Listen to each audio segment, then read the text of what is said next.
Let us consider this function. I'm referring to the create device C function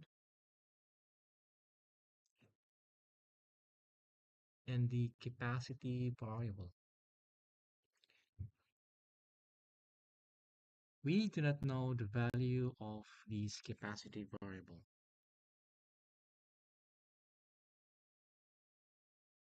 Not only that we do not know, we cannot know. It is only described in the parameter of the function create new device, but we cannot know whatever is the value that is passed into that variable. In fact, all we know is that capacity is of type integer. That we know. In line 65, we can also get some hint of about the capacity, that it is exactly divisible by 4 here. It is being checked for exact divisibility by 4, and that it is checked for being less than the value of 12, and lastly it is checked for being or for having a value greater than 0. Again, we do not know the exact value of this variable. However, if the constraints in line 65 are satisfied, if they are satisfied, what I mean is, if line 65 indeed can satisfy that capacity is divisible by 4, it is lesser than 12 and greater than 0, then we go into this line 66 block, and then we call the adjust function passing the capacity variable where we do not know its value. All we know are some characteristics of its value, that it is integer, that it is divisible by 4, and that is less than 12 and greater than 0. Inside the adjust function here, above here, we do another calculation, A modulo B, where A here is the capacity that gets passed in line 66. Here, capacity is propagated into the call, which go into A variable. So here, capacity the modulo of B. B here is 3. So whatever is capacity it is checked for its exact divisibility by 3. We all already know that capacity is exactly divisible by 4 in line 65, and that it is less than 12, and that it is greater than 0. And therefore, the compiler, the static analysis of PowerSub, can conclude that line 44 will never be 0. It will never be 0. It's a mathematical or computational impossibility. Because a number that is divisible by 4, a number that is both divisible by 4 and 3 at the same time, and one such number would be 12, right? Because 4 times 3 is 12, which is divisible. 12 is divisible by 4 and 3. However, there is already a condition here that the number is less than 12 and greater than 0. So it can never be negative 12 or 12. which means that this operation here in line 44 is never zero. Now, I emphasize the value of ref count, whether it is 0 or 1, because in the succeeding call of display device info here, we make a call into the calculate function where we are doing a division here. If the numerator in this division that I highlighted here, okay, which is device ref count, if that ref count field is 0, then line 16 here will result to a division by 0 error, right? And this is the part where we're trying to check if Farsoft can detect that this line 16 will cause a division by 0. In the findings below, it didn't it correctly uh, didn't detect. It's saying that no division by 0 is not going to happen here.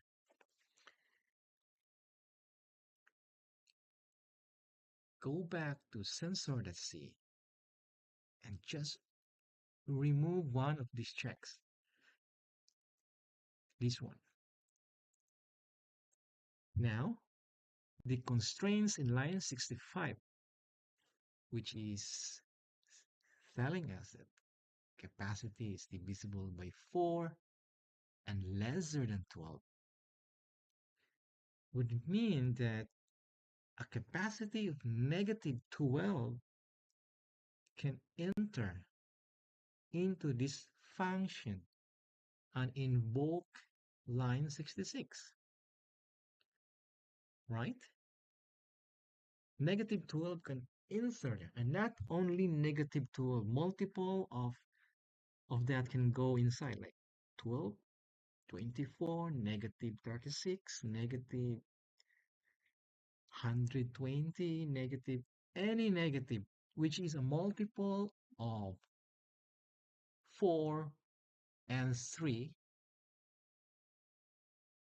exactly divisible by 4 and 3, which will result into ref count becoming 0 and causing a divide by 0 in line 16 operation here.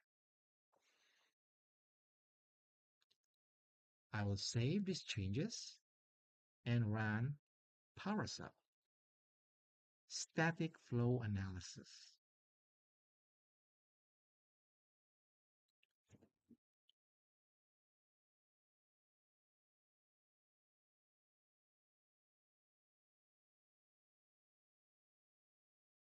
Let us check what it found.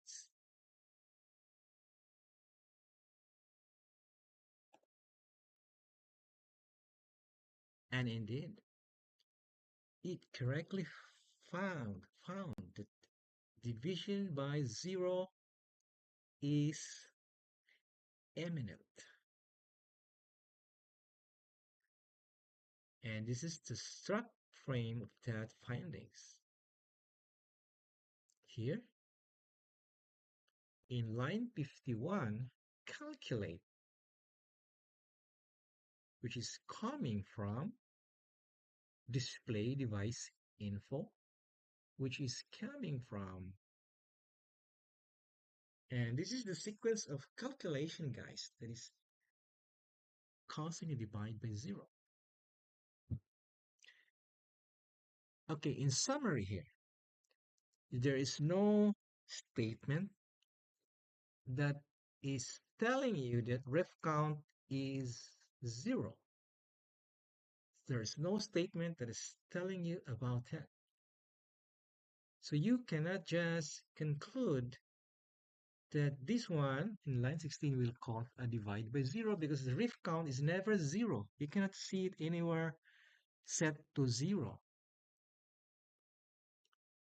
But if you check here, and we do not know what can go inside capacity, if a negative 12 or negative 24 or any negative number multiple of 4 and 3 goes there, divide by 0 is going to happen. And that explains why by putting additional condition here, get greater than 0, will eliminate all of those possibilities. And in this current code right now in line 65, will ensure that division by 0 is not going to happen. But the point here is such logic that will cause a bug in a code is not so obvious. And a machine that can do these checks for us, which is the entity that can do it best, is definitely a tool, an arsenal that can help us improve the quality of our code. After putting all the checks, division by 0 is not possible anymore.